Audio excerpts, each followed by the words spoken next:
So hello friends, welcome back to another brand new video. Friends, నేను ఈ రోజు యొక్క వీడియోలో వివో V27e 4G మొబైల్ ఏదైతే ఉందో దీని యొక్క ప్రీ రివ్యూ గురించి అయితే మాట్లాడుకుందాం. ఈ యొక్క మొబైల్ వచ్చేసి మనకు మార్చ్ 1st అఫీషియల్గా ఈ యొక్క వివో V27 సిరీస్ మనకి ఇండియాలోకి అయితే లాంచ్ చేస్తున్నారు. ఆల్రెడీ మీరు ఫ్లిప్కార్ట్ ఓపెన్ చేస్తే అక్కడైతే ఈ యొక్క V27 సిరీస్ మీకు ఈ యొక్క పేజ్ అయితే ఉందో అక్కడ టీజ్ అయితే చేయడం జరిగిందనమాట. ముఖ్యంగా దీంట్లో హైలైట్స్ విషయానికి వస్తే బ్యాక్ సైడ్ మీకు రింగ్ లైట్ ఏదైతే ఉందో ఇక్కడ దీనికి ఫ్లాష్ లైట్ అయితే ఇచ్చారు. జనరల్గా మనకు బొట్టులాగా డాట్ లాగా అయితే ఉంటుంది, కాకపోతే దీంట్లో మనకు రౌండ్ అయితే ఇచ్చారు, రింగ్ లైట్ లాంటిది. సో ఇలాంటి హైలైట్స్ దీంట్లో అయితే చాలా ఉన్నాయి. కాకపోతే ఒక ముఖ్యమైన విషయం క్లారిఫై చేసుకోవచ్చు. ఇంకా ఏమాత్రం ఆలస్యం చేయకుండా కొత్తగా చూసే వాళ్ళు ఛానల్ని సబ్స్క్రైబ్ చేసుకుని వీడియోని లైక్ అయితే చేయండి. ముందుగా చూస్తున్నట్టయితే వివో V27e ఇది వివో V27 సిరీస్లోనే చిన్న తమ్ముడు వరుస అయితే అవుతుందన్నమాట. మిగతా రెండు మొబైల్స్ 27 ప్రోతో కంపేర్ ఇది దానికంటే కొంచెం టోన్ డౌన్ వర్షన్. ఇంకో మోస్ట్ ఇంపార్టెంట్ థింగ్ ఏమంటే వివో V27e మీకు 5G మొబైల్ అయితే కాదు, 4G మొబైల్ మాత్రమే. ఇదైతే బాగా అయితే మీరు గుర్తుంచుకోవాల్సి ఉంటుంది. ఎందుకు ఇలా అంటే ఇప్పుడు ఉన్న ట్రెండ్కి తగ్గట్టు వీళ్ళు జనరల్గా 5G మొబైల్ ఇవ్వాలి, కాకపోతే దీన్ని మనకు MediaTek Helio G99 4G processor అయితే యూజ్ చేస్తారు. హవెవర్ ఇది ఒక మిడ్ రేంజ్ గేమర్స్ అయితే ఫెంటాస్టిక్గా ఉంటుంది, కాకపోతే 5G కావాలనుకున్నప్పుడు మాత్రం ఈ యొక్క మొబైల్ అయితే వర్కౌట్ కాదు. సో ఇంకా ఎడిటింగ్ తర్వాత ఈ యొక్క చిన్న గేమ్స్ ఆడే వాళ్ళకి మాత్రం మొబైల్ అయితే బ్రహ్మాండంగా ఉంటుంది.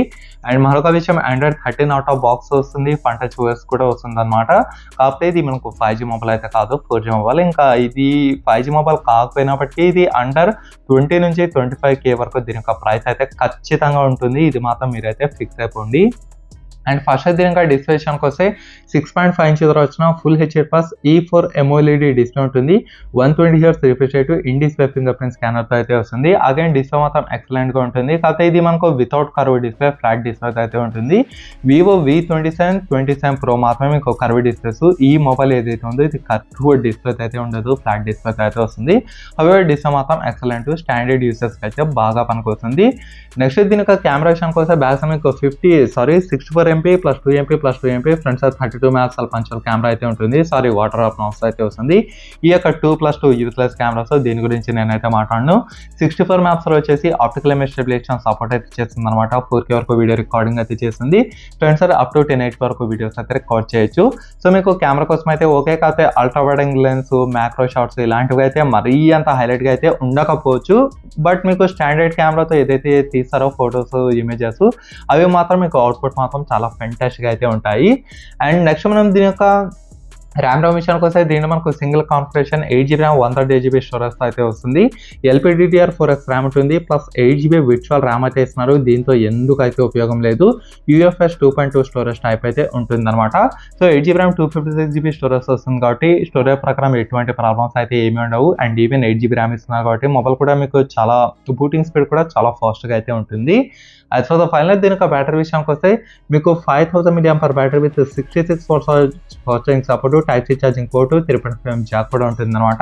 సో అగైన్ బ్యాటరీ లైఫ్లో ఎక్సలెంట్, డిస్ప్లే విషయంలో కూడా ఎక్సలెంట్, కెమెరా విషయంలో కూడా బాగానే ఉంటుంది. కాకపోతే మరీ అంత కెమెరా విషయంకి ర్యాంకింగ్ ఇవ్వాల్సి వస్తే నేను 6 out of 10 అయితే ఇస్తాను. ఇది ఒక విషయం అయితే గుర్తుంచుకోండి, ఎందుకంటే 2+2 యూజ్లెస్ కెమెరాస్ ఇచ్చారు కాబట్టి.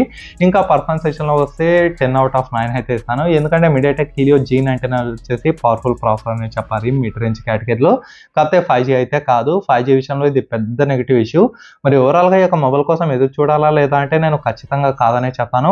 ఫస్ట్ రీజన్ వచ్చేసి 5G లేదు. సెకండ్ రీజన్ ఏదైతే ఉందో చాలా ఓవర్ కాస్ట్ అయితే పెడుతున్నారు అనమాట. థర్డ్ రీజన్ 2+2 చెత్త కెమెరా ఇదైతే ఇస్తున్నారు కాపులు. ఇవి 3 అయితే నాకు ఈ యొక్క మొబైల్లో అయితే నచ్చలేదు. కాకపోతే ఇది మనకు 20 నుంచి 25,000 కేటగిరీ ఎందుకైతే వస్తుంది. అక్కడ దీనికంటే బెటర్ మొబైల్ మీరు Realme 10 Pro Plusకి షిఫ్ట్ కావడం అయితే చాలా మంచిది యాజ్ ఆఫ్ మై వ్యూ.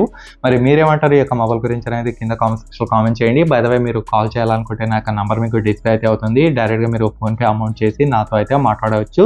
కాకపోతే ఫోన్పే చేసిన నంబరు నాకు కాల్ చేసిన నంబర్ మ్యాచ్ అయితే అవ్వాలి, అప్పుడు మాత్రం మీకు కాల్ లిఫ్ట్ చేయడం అయితే జరుగుతుంది. Anyhow thanks for watching, stay good and by by for now.